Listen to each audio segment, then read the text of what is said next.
June 21st, 2016. A 25-year-old father, Justin Kenneth Hilbert, was found dead along a quiet riverside roadside. He had been beaten, stabbed, and shot. In that moment, a loving life ended, a family shattered. He was someone's brother, someone's fiancé, someone a man who didn't have enemies, who had plans to return to school, a man who worked with his hands, loved hard, and dreamed big until it all slipped away in the dark.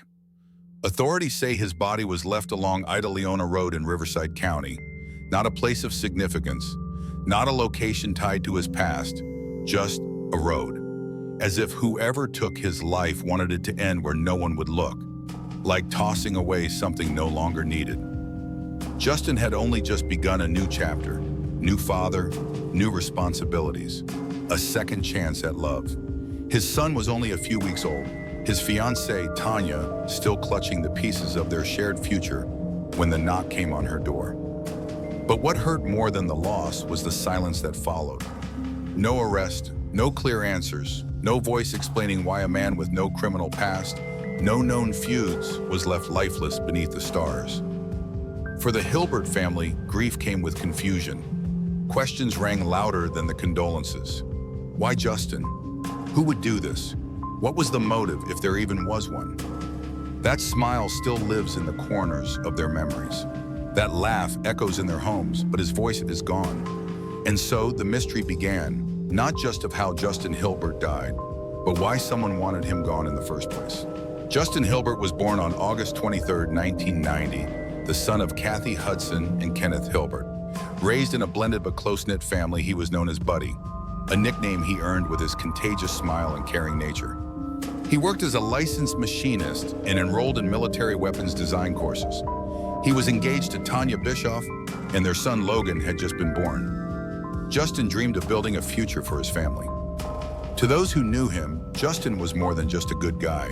He was a peacekeeper, a problem solver, a family man with a blue-collar work ethic and a gentle heart. He didn't need the spotlight.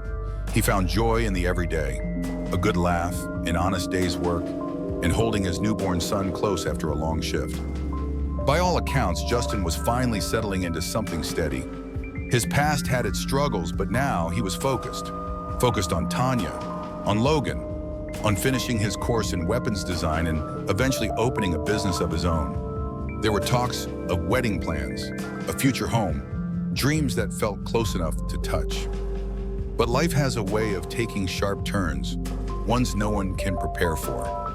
Just days before Father's Day, Justin told a relative that he couldn't wait to celebrate his first one as a dad. Instead, on June 21st, 2016, he was found dead on a desolate road outside Riverside, California. His body bore the signs of a brutal attack, stab wounds, blunt force trauma, and a shotgun blast. Police say he was killed somewhere else, then dumped like he didn't matter. But to those who loved him, Justin mattered, deeply. His sister remembers him as her protector, the one who would check on her during storms just to make sure she was okay. His younger brother Jesse still can't forget the last time they spoke, how normal it felt, how nothing seemed off, and how hours later he'd be gone. Logan, just a few months old at the time, will never get to remember the sound of his father's laugh. He will know him through stories, photographs, and the echoes of a love that was taken too soon. In the days following his death, friends and family lit candles, posted memories, and searched for answers. Who would want to hurt Justin? What had he been caught up in, if anything at all? The shock wasn't just in how he died, but in the complete lack of reason behind it. Tanya, devastated and confused, struggled to understand how life could unravel so quickly. One moment, they were sharing late-night feedings and talking about crib paint. The next, she was planning a funeral. 2:15 a.m., June 21st, 2016, a quiet desert road near Lake Matthews, California. The moon hung low, the wind barely moved, and there on the gravel shoulder lay the lifeless body of Justin Kenneth Hilbert. He had been beaten, stabbed, shot, not once but multiple times. Whoever did this wanted to make sure Justin would never get back up. It wasn't an accident, it wasn't panic, it was deliberate. But something didn't add up. There wasn't enough blood at the scene, not for the kind of violence inflicted. There were drag marks in the dirt, subtle but present, like someone had pulled him from a vehicle and left him there. Police quickly came to a chilling conclusion. Justin had been murdered somewhere else. This oasis was just the dumping ground. There were no tire tracks preserved, no fingerprints on the body, no shell casings, no personal belongings. Whoever did this had taken their time or had done it before. The scene was surgically clean. No DNA was recovered at the site, no murder weapon, no surveillance footage, no witnesses. The case, before it even started, felt like a ghost story, vanishing into the early morning mist. What they did find was unsettling in its own way. Justin's belt was missing. His phone gone. His car, a silver Hyundai Elantra, nowhere to be found, taken perhaps to erase even more evidence. As detectives looked at the body, the marks of violence told a darker story, a frenzy of rage, multiple stab wounds, blunt force trauma, and then a shotgun blast. As if someone wasn't satisfied with silence, they needed destruction. But who would do this to Justin, a man with no enemies, no gang ties, no criminal record, a new father, a family man, a dreamer? In that moment, the investigation felt like searching for shadows in fog. A man was dead, a family destroyed, and the trail already ice cold. From the very beginning, the truth was buried deep.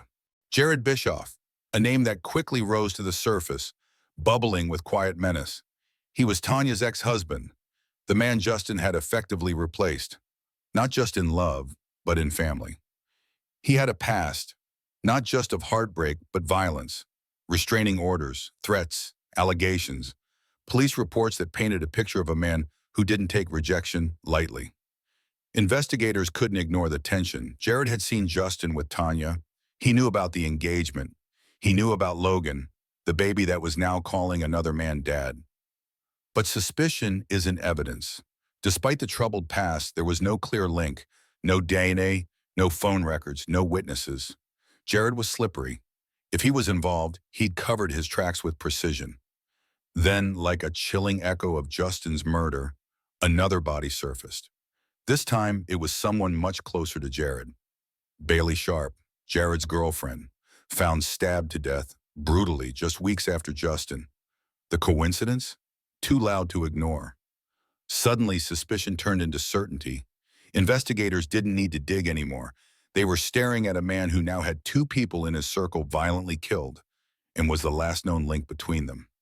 In Bailey's case, Jared couldn't run. He was charged. The motive, investigators believed, stemmed from control. Bailey had been pulling away. Like Tanya, she'd found her voice, and that voice was silenced. But what about Justin? The link was clear, the rage, the timing, the emotional trigger. Yet, the proof wasn't there. Not enough to charge him. Not yet. The pieces were starting to fit, but the picture was still incomplete.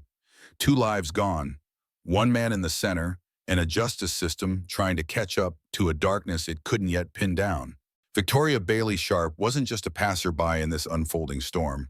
She was connected, tethered to both Jared and the path that led to Justin's final moments.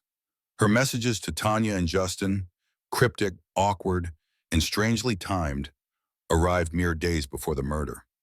Investigators would later comb through her digital trail, looking for meaning.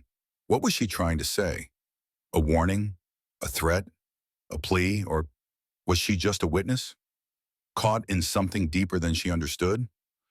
Theories emerged. Was Bailey a pawn, manipulated by Jared's charm and lies, or a reluctant accomplice cracking under the weight of secrets? Those questions hung heavy over the investigation.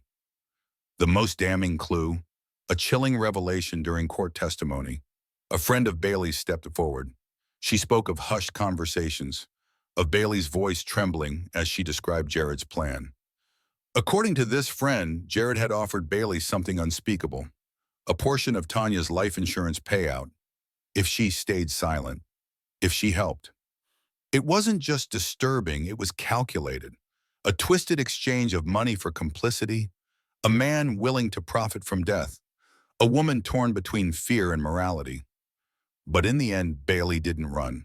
She didn't leave, and she didn't live to tell the full story. The fallout was staggering. Tanya was left not only grieving the father of her child, but now fearing the man who had once been her husband. Her world, once a dream of new beginnings, became a nightmare painted in suspicion and silence.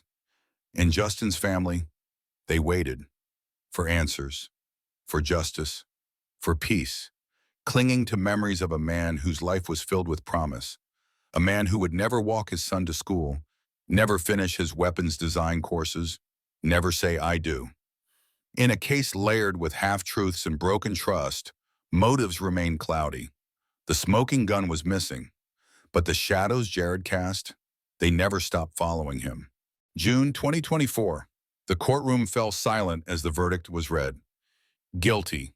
Jared Bischoff and his accomplice, Danny Serrano, were convicted of the brutal murder of Bailey Sharp. The sentence?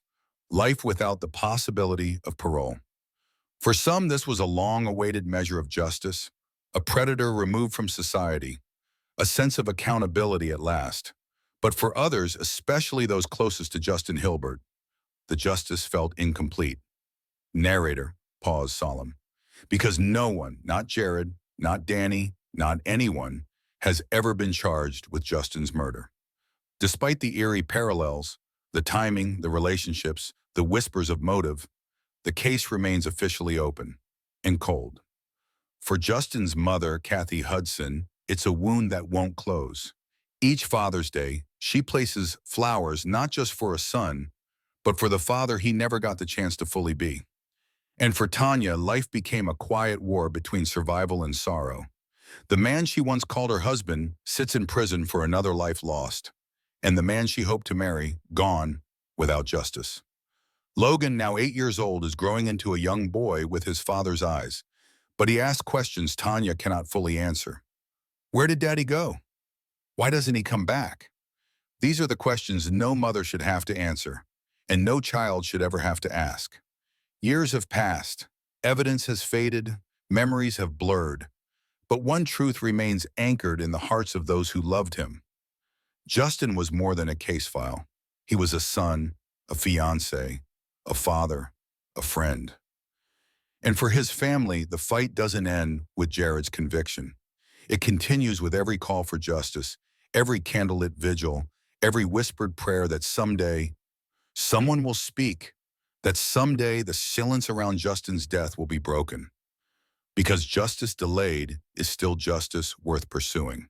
Justin's younger brother Jesse once said Justin didn't have any enemies. He was finishing school and trying to provide for his family. To his siblings, Justin was more than just the oldest. He was a steady hand, a quiet protector, a dreamer with calloused hands. The kind of man who didn't just talk about doing right, he lived it. Even years later, his sisters remember the way he used to make them laugh during the hardest days. The way he showed up, no matter what. The way he loved without condition. Every holiday, there's an empty seat at the table. Every family photo feels just a little incomplete. Yet his memory isn't just held in mourning. It's alive in every story told, every childhood memory replayed through tear-filled smiles. Jesse, now a man himself, often finds echoes of Justin in unexpected moments. In the sound of a favorite song, in the smell of motor oil from a nearby garage, in the gentle way his own son hugs him goodnight, just the way Justin used to. They still wear his loss like an open wound, raw beneath the surface. But in that grief there's also fire, a promise, a vow etched in pain and love. They have vowed never to forgive whoever took their brother's life, if that person is ever named. Because this wasn't just a death, it was a theft of a future, of a father, of a man trying to do everything right. And yet, even in that vow of justice, there is hope. Hope that one day the truth will rise, clear and undeniable. Hope that Logan, now growing into his father's image, will learn not just how Justin died, but how he lived. Hope that someone, somewhere still holds a piece of the puzzle and will find the courage to speak. Until then, his name lives on, not in silence but in remembrance, in the love that refuses to fade, in the voices that say again and again, Justin mattered. He still matters. October 4th, 2024, Dateline NBC airs Wrong Turns, reigniting public interest in the forgotten corners of Justin Hilbert's case. Viewers across the country hear the story of a young father taken too soon, of unanswered questions, of pain with no resolution. Investigators, re-energized by the renewed attention, return to the old files. They scour Jared Bischoff's father's property again. They trace cold phone records, rewatch body cam footage, cross-check timelines. They review Justin's car, still missing. The theory? It was used to move his body, then dismantled or destroyed. But no trace ever surfaced. Not in chop shops, not in scrap yards, not even in the desert. Nothing but silence. The community watches. Whispers grow louder. Message boards spark. The pressure builds. Then, on August 18th, 2025, nearly a year later, an anonymous envelope arrives at the Riverside County Sheriff's Department. Inside, a blurry photo of a truck, a partial license plate, and one chilling sentence scrawled in shaky handwriting. This moved him. The plate matches a vehicle once owned by an associate of Danny Serrano, a man never charged, a man never even questioned. Investigators dig in, old interviews are reanalyzed. A single GPS ping from a burner phone near Lake Matthews now lines up with that same man's work schedule. And then, an old voicemail. Deleted, recovered. A woman's voice. Unclear, crying, one name audible. Justin. The net begins to tighten. A new task force is formed. Federal agents loop in, tracing phone metadata and digital footprints long assumed lost. A neighbor's forgotten doorbell camera captures taillights the night Justin vanished. For the Hilbert family, it's a strange kind of hope, fragile, cautious, because for so long this story has been a maze of half-truths and missed chances. But now, for the first time in years, the wheels of justice begin to turn, not in theory, but in motion. What they find next will pull them even deeper into the shadows Justin left behind. May 12, 2025. Nearly 9 years after Justin Hilbert was found murdered, his missing car is located, abandoned and forgotten, behind a rundown warehouse in Santa Ana. Rusted, tires flat, ivy crawling up its sides like nature trying to erase a memory. Investigators arrive within hours. The scene is cordoned off. Forensics enter with gloves, cameras, and breath held. The first thing they notice, blood. Dried, embedded in the back seat, hidden beneath torn fabric. And not just any blood. It's Justin's. But that's not all. In the console, partially wiped clean, a set of fingerprints. On the steering wheel, faint, but present. On the gear shift, clearer. The system takes hours to respond. Then the match flashes on screen. Danny Serrano. The same man was already convicted in the murder of Bailey Sharp. The man authorities had believed was only a supporting actor in this tangled tragedy. But now, this DNA link places him inside Justin's vehicle, a car that vanished the night Justin did. A car Serrano never admitted to touching. A car no one thought would be seen again. This changes everything. What was once rumor becomes physical evidence. What was once circumstantial now leans forensic. And suddenly, Danny Serrano, locked away for life, may still be holding the truth. But why would he stay silent? What was he protecting? Or who? A deeper dive into Serrano's phone records from 2016 reveals more. A call placed just minutes after Justin's presumed time of death. A tower ping near Lake Matthews.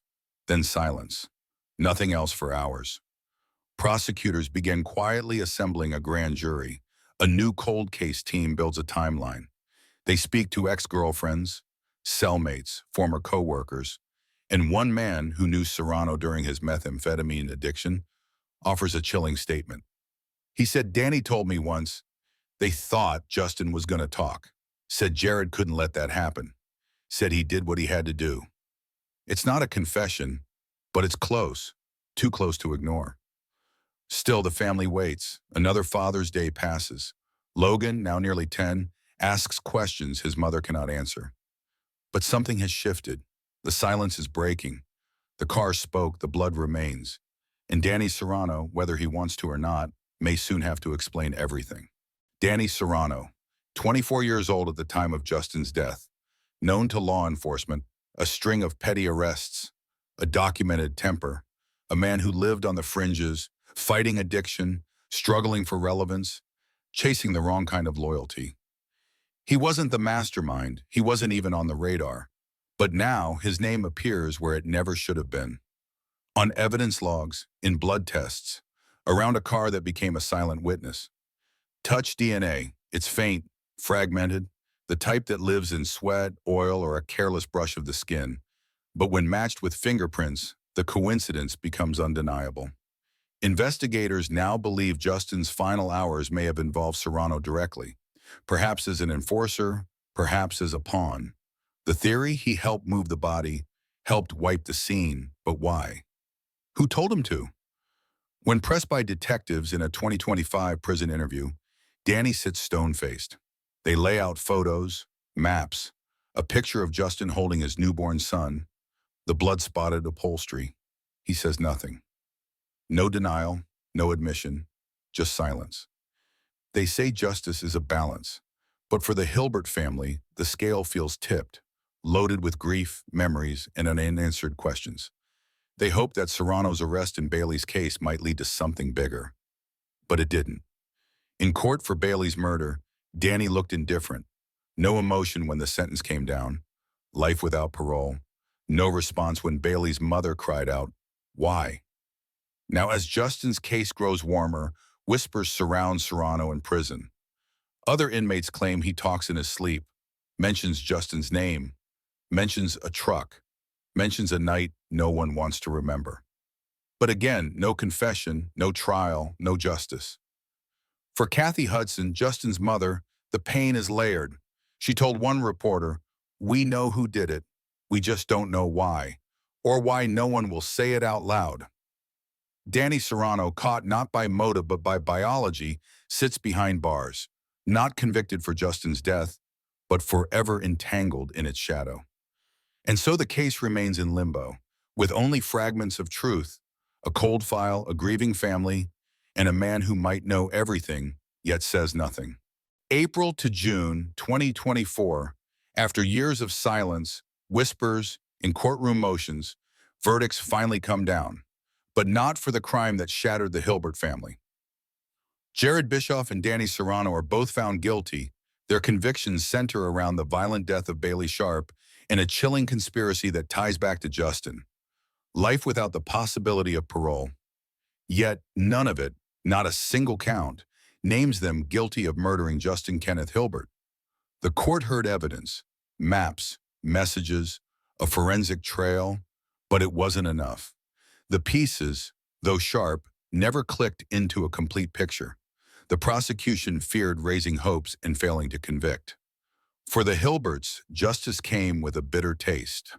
A courtroom victory wrapped in defeat. Yes, dangerous men are off the streets, but Justin's name was never formally defended, his death never avenged. Justin's son Logan turned 8 this year. He plays soccer now. He draws pictures of stars and superheroes. But when asked about his dad, he grows quiet. He only knows what others tell him, that his father was kind, strong, and loved him more than anything. Tanya keeps Justin's photo in the living room. She told a local reporter, "They say time heals, but grief is tricky. It just hides better, especially when there's no end to the questions." There were rumors in the aftermath that someone else was there that night, that Jared didn't act alone, that Danny wasn't just muscle, he was a witness. But the evidence remains thin, circumstantial, echoes without proof. Investigators say they haven't closed the file, but leads have grown cold. Hopald, witnesses recanted.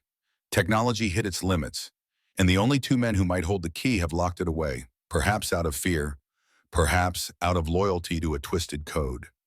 Justice, in this case, became a jigsaw puzzle missing its most important piece.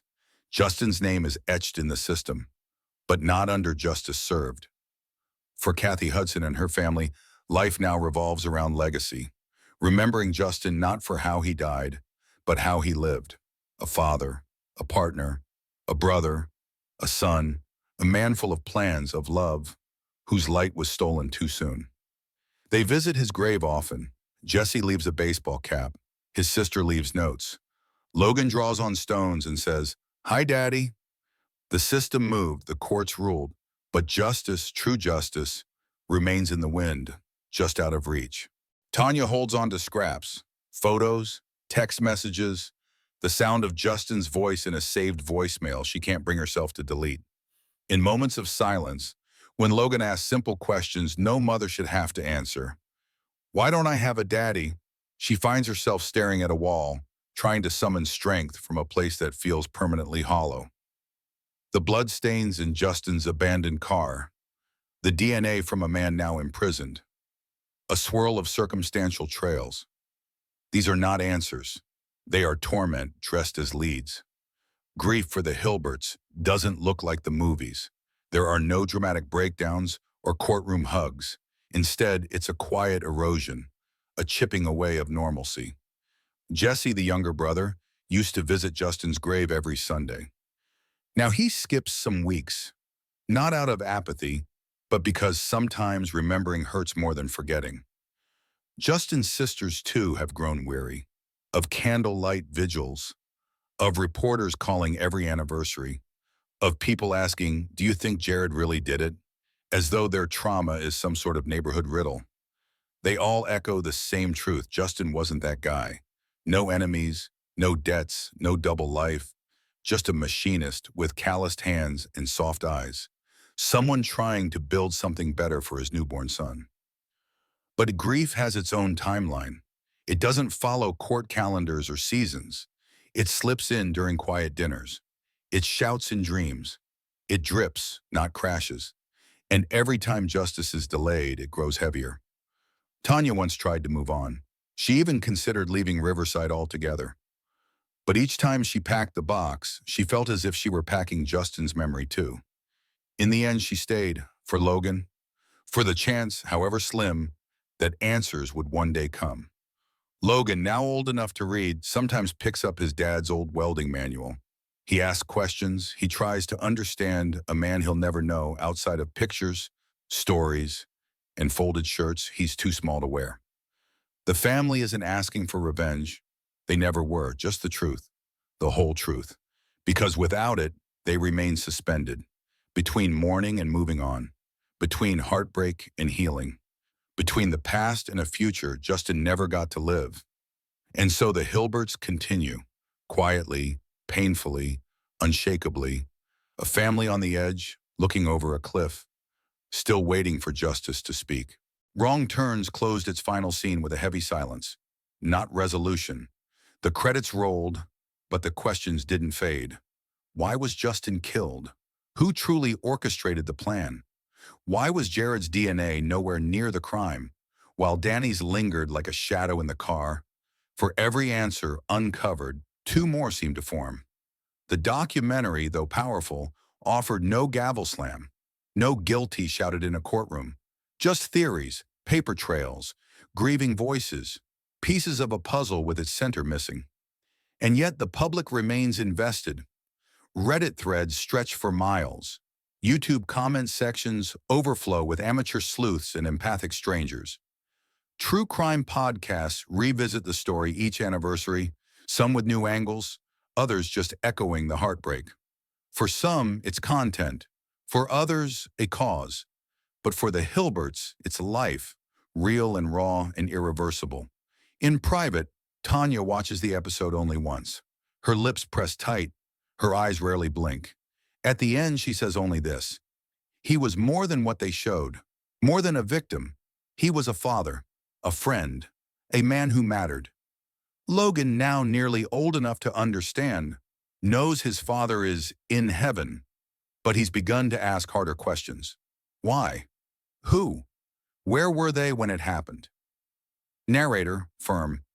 No parent should have to rewrite a bedtime story into a crime scene narrative. Detectives have moved on to new cases, new files stack their desks, but Justin Hilbert's name remains pinned to one of them, cold but not forgotten. Each year, on the date of his death, the family gathers. They light candles. They don't say much. They don't need to. Grief has given them a language all its own. Justice, in its purest form, is more than a sentence. It's acknowledgement. It's truth. It's knowing the full story, without redactions. And for the Hilberts, that story remains unfinished. Some cases are solved in flashbulbs and headlines, others in quiet perseverance. Justin's may one day find justice, but for now it remains one of those stories that won't let go. A wound reopened every time silence speaks louder than evidence. And so the screen goes black. But in homes across California and beyond, his name lingers. Justin Hilbert, loved, lost, and waiting still. Justin Hilbert's story isn't only an unsolved crime, it's a life interrupted, a future cut short, a man who never got to walk his son into his first day of school or hear the word dad shouted from the stands. For Logan, the memories aren't his own. They're photographs, secondhand stories, a voice in a video, a smile in a picture frame that sits beside his bed. He asks Tanya sometimes, "Was Dad funny?" She smiles. "The funniest." Tanya's grief has changed forms over the years, from rage to exhaustion to quiet endurance. There are days she stares at the front door, not expecting it to open, but remembering the sound of it when Justin walked in. For the family, every milestone becomes two-sided. Logan's birthdays are filled with laughter and balloons, but there's always an empty seat, not forgotten, just unfillable. Still, something persists, a spark that refuses to die out. Cold case investigators revisit the file year after year. Public pressure remains steady. Anonymous tips still trickle in. People still care. Maybe it's hope, or maybe it's love refusing to give in. The belief that even in a world where stories sometimes end in silence, this one might still echo loud enough to reach someone, somewhere, who knows something. The evidence is there. Partial fingerprints, timelines, motive, a web of connections. And though justice hasn't fully arrived, the machinery behind it has not stopped turning. On Logan's 7th birthday, a video plays on the TV. Justin holding baby Logan, rocking him gently. The room quiets. No one speaks. The camera zooms in on Logan, who doesn't look away. That's his dad. That's who they're fighting for. The pain has never dulled, but the resolve has never weakened. This isn't just a case number. It's a name, a man, a life that meant something. One day someone will speak, a truth will rise, and when it does, the family won't just grieve, they'll finally breathe. For now, the candles stay lit, the hope stays alive, and Justin Hilbert's name lives on, in every heartbeat that refuses to forget. If this story moved you, if you believe Justin deserves justice, don't just watch, take action. Hit that like button to help more people see a story. Subscribe and turn on notifications so you never miss another case that needs a voice. Share this video because awareness is power and silence helps no one.